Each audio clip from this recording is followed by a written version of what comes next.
Hello student, स्वागत है आप सभी का हमारे यूट्यूब चैनल में। जैसा कि आप सभी को पता है कि आज उत्तराखंड डीएलएड का एंट्रेंस एग्ज़ाम जो कि 10 बजे से 12:30 बजे तक हुआ है, तो उसके आंसर के लेके आ गए हैं। पहला सेक्शन हमारा जीके जीएस का रहेगा और एक एक करके हम सारे सेक्शन को कवर करेंगे। साथ ही साथ कमेंट बॉक्स में आप ज़रूर बताइएगा कि आपकी जो पेपर है वो कैसा रहा। ठीक है, आप कितना स्कोर कर पा रहे हैं जीके जीएस के सेक्शन में, और लेवल कैसा था ये भी बता सकते हैं आप कमेंट बॉक्स में। वीडियो को पसंद आए तो वीडियो को लाइक ज़रूर करिएगा। ठीक है, तो चलिए शुरू करते हैं। ये सेट डी है, आप अपने अपने सेट के अनुसार इसकी आंसर की मैच कर सकते हैं। ठीक है, देखिए सबसे पहला क्वेश्चन है कि सवाना घास की भूमि कहाँ पाई जाती है। ठीक है, तो इसका जो राइट आंसर हो जाएगा वो ऑप्शन बी, सवाना की जो घास की भूमि है वो पाई जाती है अफ्रीका में। अफ्रीका में सवाना घास की भूमि पाई जाती है। ठीक है, अगला है विश्व की सबसे बड़ी प्रवाल भित्ति निम्नलिखित में से कौन से देश के निकट पाई जाती है। इसका राइट आंसर है ऑस्ट्रेलिया। ऑस्ट्रेलिया ऑप्शन ए बिल्कुल राइट आंसर है। ऑस्ट्रेलिया के निकट क्या पाई जाती है, सबसे बड़ी प्रवाल भित्ति पाई जाती है।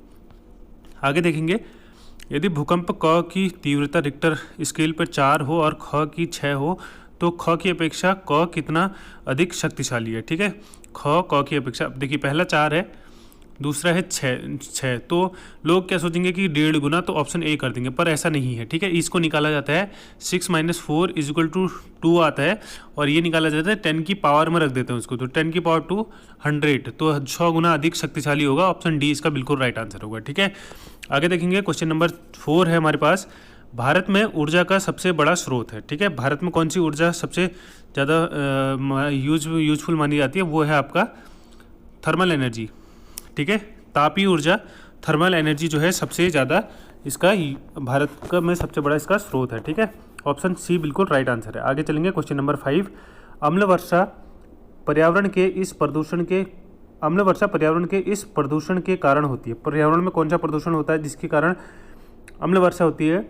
कार्बन डाइऑक्साइड और नाइट्रोजन, कार्बन मोनोऑक्साइड और कार्बन डाइऑक्साइड, ओजोन और कार्बन डाइऑक्साइड, नाइट्रस ऑक्साइड और सल्फर डाइऑक्साइड। ऑप्शन डी इसका राइट आंसर है। नाइट्रस ऑक्साइड होती है और सल्फर डाइऑक्साइड, इसके कारण अम्लीय वर्षा होती है। आगे चलेंगे, क्वेश्चन नंबर 6 है हमारे पास। निम्नलिखित में से समाज सुधारक ने संवाद कौमुदी प्रकाशित किया। आप बहुत फेमस किताब है संवाद कौमुदी, इसका जो राइट आंसर हो जाएगा वो राजा राममोहन राय। ऑप्शन ए बिल्कुल राइट आंसर है। आगे देखेंगे, poverty and un British rule of India, ये भी बहुत फेमस बुक है, बहुत बार पेपरों में पूछी गई है। इसका जो राइट आंसर हो जाएगा ऑप्शन सी, दादा भाई नौरोजी। इकोनॉमिक्स से रिलेटेड ये बुक थी, तो दादा भाई नौरोजी इसका राइट आंसर, ऑप्शन सी बिल्कुल राइट आंसर है।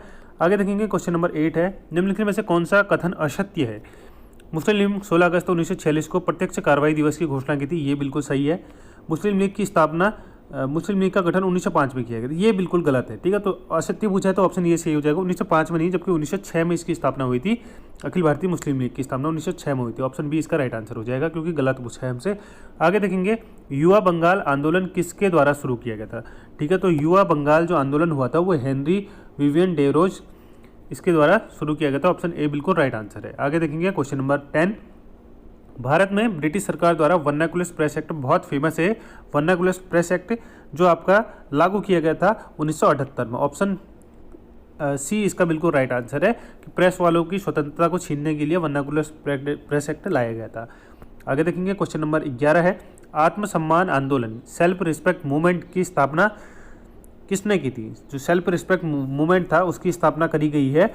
Option A, EV Swamiray Naicker Periyar, इनका ऑप्शन ए बिल्कुल राइट आंसर है। सेल्फ रिस्पेक्ट मूवमेंट का आंदोलन इन्होंने शुरू किया था। आगे देखेंगे, क्वेश्चन नंबर 12 है। निम्नलिखित में से कथनों पर विचार कीजिए। कथनों पर विचार करना है आपको। टीपू सुल्तान 1999 के श्रीरंगपट्टनम के युद्ध में मारा गया। पानीपत का तृतीय युद्ध 1761 में अहमद शाह अब्दाली ने मराठाओं को हराया था। और सालाबाई की संधि प्रथम आंग्ल मराठा युद्ध के समापन पर की गई थी। जो इसका राइट आंसर है, ये तीनों के तीनों स्टेटमेंट्स बिल्कुल सही हैं, तो ऑप्शन डी इसका उपरोक्त सभी राइट आंसर हो जाएगा। ठीक है, तीनों स्टेटमेंट सही हैं। आगे देखेंगे, क्वेश्चन नंबर 13 है। ब्रिटिश भारत का पहला गवर्नर जनरल कौन बना था। आपको पता है 1773 का जो पहला एक्ट आया था उसके तहत वॉरेन हेस्टिंग्स को जो पहला गवर्नर जनरल बनाया गया था। ठीक है, ऑप्शन ए बिल्कुल राइट आंसर हो जाएगा 13 का। आगे देखेंगे, क्वेश्चन नंबर 14 है। शिक्षा प्रणाली में परिवर्तन के लिए अंग्रेजों द्वारा वुड डिस्पैच कब भारत भेजा गया था। अब मैंने बोला था कि शिक्षा से संबंधित जितने भी एक्ट वगैरह आएंगे उनको पढ़ लेना, तो वहाँ से क्वेश्चन आपको साफ साफ देखने को मिल रहा है। ऑप्शन बी इसका राइट आंसर हो जाएगा। 1854 में वुड डिस्पैच एक्ट जो है भारत आया था। आगे देखेंगे क्वेश्चन नंबर 15 है, निम्नलिखित में से कौन सा एक सम्मिलित नहीं है, युग्म सम्मिलित नहीं है।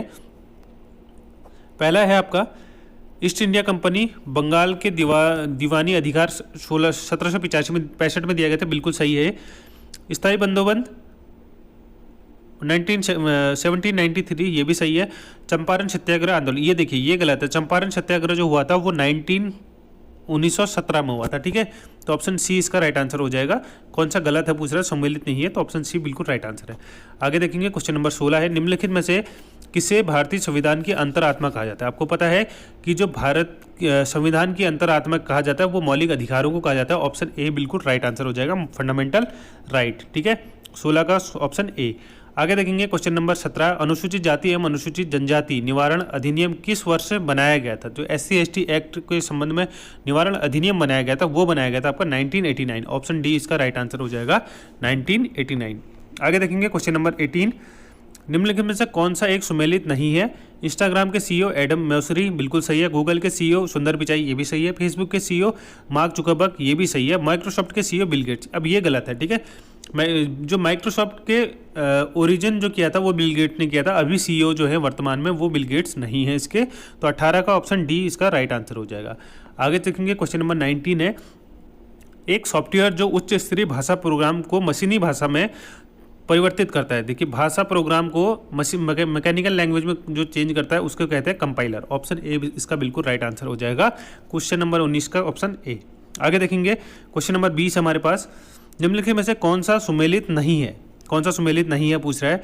टाइफून, चीन सागर, हरिकेन, हिंद महासागर, चक्रवात वेस्ट इंडीज और टॉर्नेडो जो है ऑस्ट्रेलिया। आपने सुना होगा टाइफून कौन सा सुमेलित नहीं है कहा जाता है, तो टाइफून चीन सागर में कहा जाता है और बाकी के 2, 3, 4 ये गलत हैं, ठीक है। पहला केवल सही है और बाकी के 3, 4, 5 जो गलत है, तो इसका ऑप्शन डी इसका राइट आंसर हो जाएगा। पहला गलत है और क्योंकि गलत है पूछ रहा कौन सा सुमेलित नहीं है, तो दूसरा, तीसरा, चौथा ये सुमेलित नहीं है। ऑप्शन डी इसका बिल्कुल राइट आंसर हो जाएगा। क्वेश्चन नंबर 21 है आगे, आयन मंडल के बारे में कौन सी सत्यता नहीं है। यह रेडियो तरंगों को वापस परिवर्तित कर देता है, बिल्कुल सही है। आयन मंडल में अधिक गैस, यहाँ गैसें अपने आयनिक रूप में होती है, ये भी सही है। यह वायुमंडल की ठंडी परत है, ये गलत है। देखिए यह ठंडी परत नहीं होती है, समताप मंडल ठंडी परत होती है, यह गर्म परत होती है। तो ऑप्शन सी इसका बिल्कुल राइट आंसर हो जाएगा। गलत पूछा है तो ऑप्शन सी गलत है, ठीक है। आगे देखेंगे क्वेश्चन नंबर 22, दो स्थानों के बीच समय अंतर का कारण क्या है। देखिए दो स्थानों के बीच में जो समय का अंतर होता है उसका कारण क्या है पूछ रहा है, ठीक है। आपको पता होगा कि देशांतर जो लाइनें होती हैं वो उसका टाइम के अंतर का कारण होती है, तो देशांतर स्थिति जो हो जाएगी ऑप्शन सी केवल 3 होगा। और भूमध्य रेखा ये सारी उसके लिए हीट के लिए कारक होती हैं, समय के लिए केवल देशांतर स्थिति। ऑप्शन सी केवल 3 इसका राइट आंसर हो जाएगा। आगे देखेंगे क्वेश्चन नंबर 23, विश्व की जनसंख्या के आधार पर आपको महाद्वीपों का नाम बताना है। सबसे पहला आपका एशिया है, उसके बाद यूरोप है, उसके बाद आपका एशिया है, फिर उसके बाद अफ्रीका है, फिर यूरोप है, फिर उत्तरी अमेरिका। तो एशिया, अफ्रीका, यूरोप, उत्तरी अमेरिका, ऑप्शन सी इसका राइट आंसर हो जाएगा। आगे देखेंगे क्वेश्चन नंबर 24, एकल कृषि की विशेषता क्या है। एकल कृषि की विशेषता पूछी है। स्थानांतरित कृषि की एकल कृषि विशिष्टता है। स्थानांतरित कृषि की, आत्मनिर्भर कृषि की, विशिष्ट बागवानी की, वाणिज्य खाद्यान्न उत्पादन की। देखिए कॉमर्शियल ग्रेन जो होता है वो एकल कृषि के आधार पर, कॉमर्शियल जो वाणिज्य के लिए जो ग्रेन उत्पादित किए जाते हैं वो एकल कृषि के आधार पर उपयोग किए जाते हैं। तो ऑप्शन डी इसका राइट आंसर हो जाएगा। आगे देखेंगे क्वेश्चन नंबर 25, अब दीन ए इलाही की स्थापना मुगल शासक अकबर ने की थी। यह एक एकेश्वरवाद पर आधारित था। इनमें से सबसे पहले इसकी सदस्यता किसने ग्रहण की थी। आपको पता है कि दीन इलाही जो धर्म है वो मुगल शासक अकबर ने शुरू किया था और जो इसकी प्रथम सदस्यता ग्रहण की थी वो उसके पहले दरबारी जो थे बीरबल ने ग्रहण की थी। ऑप्शन ए इसका बिल्कुल राइट आंसर हो जाएगा। आगे देखेंगे क्वेश्चन नंबर 26 है 1024 MB। देखिए 1024 किसके बराबर होते हैं, 1 GB के बराबर होता है, तो 1 GB इसका राइट आंसर हो जाएगा, ऑप्शन बी। आगे देखेंगे क्वेश्चन नंबर 27 है भारतीय संविधान के कौन सा अनुच्छेद लोक सेवाओं में कार्यपालिका से न्यायपालिका को अलग करता है। अगर आपने आर्टिकल पढ़े तो ये DPSP के तहत आता है। आर्टिकल 50 जो होता है वो लोक कार्यपालिका और न्यायपालिका को अलग करता है। ऑप्शन सी इसका बिल्कुल राइट आंसर हो जाएगा। आगे देखेंगे क्वेश्चन नंबर 28, निम्नलिखित में से कौन से भारतीय नागरिकों को मौलिक अधिकार पर उचित प्रतिबंध लगा सकता है? उच्चतम न्यायालय, संसद, राष्ट्रपति और मंत्रिपरिषद। देखिए, जो भारतीय नागरिकों के मौलिक अधिकार पर जो प्रतिबंध लगा सकता है वो केवल और केवल संसद लगा सकती है, तो संसद इसका राइट आंसर हो जाएगा ऑप्शन बी। ठीक है, 28 का ऑप्शन बी। आगे देखेंगे क्वेश्चन नंबर 29, संसद की संयुक्त बैठक किसके द्वारा बुलाई जाती है? आपको पता है कि ये बैठक जो बुलाते हैं राष्ट्रपति जो है इसका आह्वान करते हैं, और लेते कौन है? इसको लोकसभा अध्यक्ष लेते हैं, लेकिन आह्वान किसके द्वारा किया जाता है, बुलाई किसके द्वारा जाती है? राष्ट्रपति के द्वारा की जाती है। ऑप्शन सी इसका राइट आंसर हो जाएगा। क्वेश्चन नंबर 30, कौन तय करता है कि कोई बिल वित्त बिल है या नहीं है? तो इसका जो निर्धारण किया जाता है वो लोकसभा अध्यक्ष के द्वारा किया जाता है। ऑप्शन ए इसका बिल्कुल राइट आंसर है। आगे देखेंगे क्वेश्चन नंबर 31, मानव विकास रिपोर्ट, ठीक है, ह्यूमन डेवलपमेंट रिपोर्ट जो होती है HDR, वो किसके द्वारा पब्लिश की जाती है, किस संगठन द्वारा प्रकाशित की जाती है? इसका जो राइट आंसर हो जाएगा UNDP। ठीक है, यूनाइटेड नेशन ऑफ डेवलपमेंट, इस तरीके से इसकी फुल फॉर्म है UNDP। इसके द्वारा जो है मानव विकास रिपोर्ट जो है वो जारी की जाती है। 31 का ऑप्शन सी बिल्कुल राइट आंसर है इसका। ठीक है, UNDP। आगे देखेंगे राष्ट्रीय उपभोक्ता दिवस कब मनाया जाता है? 24 दिसंबर। ऑप्शन डी इसका राइट, ऑप्शन ए इसका राइट आंसर है। मैंने बोला था कि दिवसों से कंप्लीट क्वेश्चन आते हैं 100%, तो एक क्वेश्चन आया है आपको दिवस, उपभोक्ता दिवस 24 दिसंबर। आगे देखिए, निम्नलिखित में से कौन सी पृथ्वी की प्रॉपर्टी क्रस्ट सबसे अधिक मात्रा में पाए जाने वाला धातु है? कौन सा धातु जो है पृथ्वी की क्रस्ट में सबसे अधिक मात्रा में पाया जाता है? इसका जो राइट आंसर है वो है एल्यूमिनियम। एल्यूमिनियम जो है पृथ्वी की क्रस्ट में सबसे अधिक मात्रा में पाया जाता है, तो ऑप्शन ए इसका बिल्कुल राइट आंसर हो जाएगा। आगे देखेंगे क्वेश्चन नंबर 34 इधर है।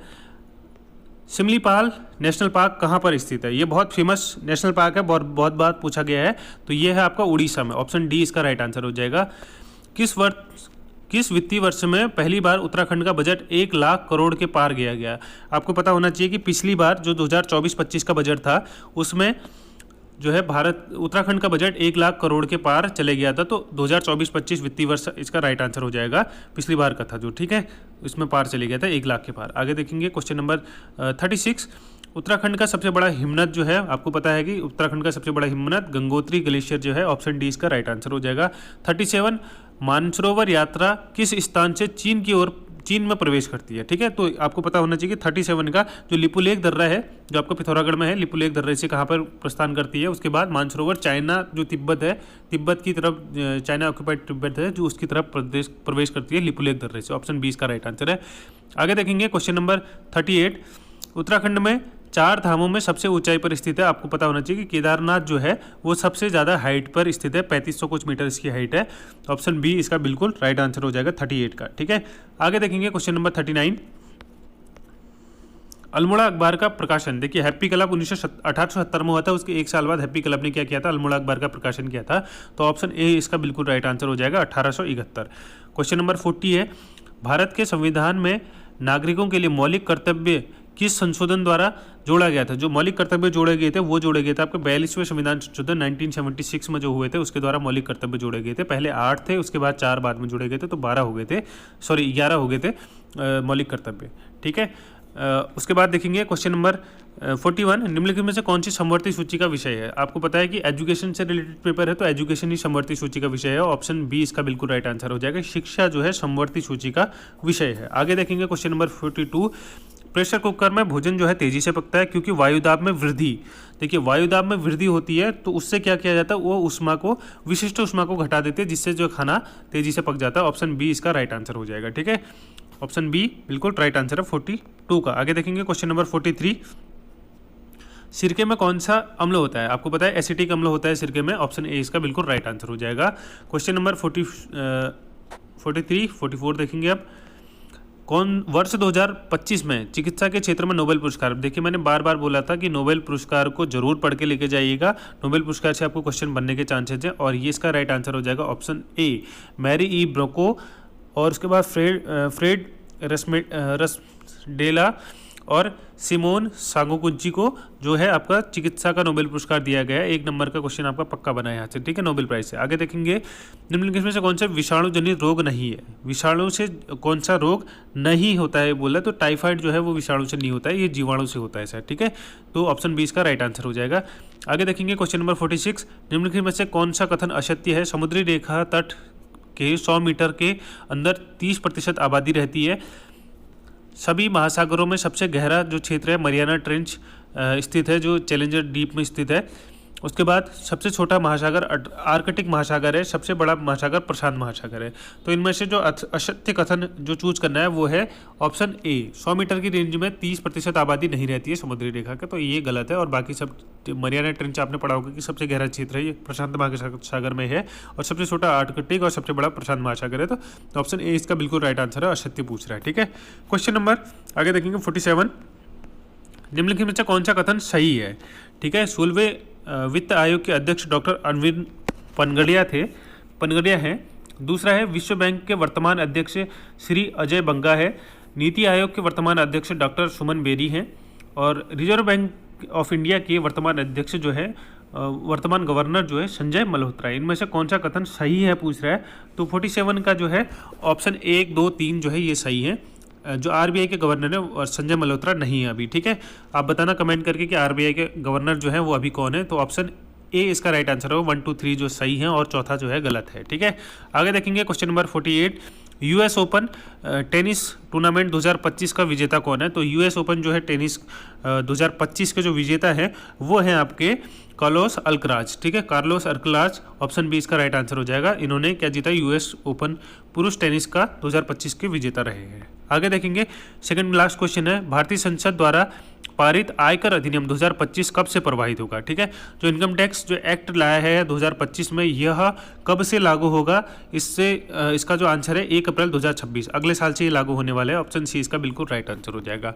और अंतिम क्वेश्चन है आज के जीके के सेक्शन का, 15 अगस्त 2025 को भारत की रक्षा क्षेत्र को सशक्त बनाने के लिए कौन से नए मिशन की घोषणा करी गई है? ठीक है, तो 15 अगस्त 2025 को भारत को सशक्त बनाने के लिए मिशन ड्रोन की जो है घोषणा करी गई है। ऑप्शन बी इसका बिल्कुल राइट आंसर है। तो ये थे जीके जीएस के 50 क्वेश्चन। और हो सकता है एक आध क्वेश्चन में कहीं पर अगर आपको डाउट लग रहा है तो कमेंट बॉक्स पे ज़रूर बता सकते हैं, क्योंकि ये जो आंसर जो है वो प्रोविजनल आंसर की है। और आप अपने आंसर जो है कमेंट बॉक्स में बता सकते हैं। जिस क्वेश्चन पर डाउट होगा उस क्वेश्चन को हम कमेंट में पिन कर देंगे। ठीक है, तो ये थी आज की वीडियो। अगर आपको वीडियो पसंद आया होगा वीडियो को लाइक करिएगा, चैनल को सब्सक्राइब करिएगा आगे आने वाली टीचिंग एप्टीट्यूड, रीजनिंग और मैथ्स के सेक्शन के लिए। थैंक्स फॉर वॉचिंग, मिलते हैं नेक्स्ट वीडियो में, तब तक के लिए बाय।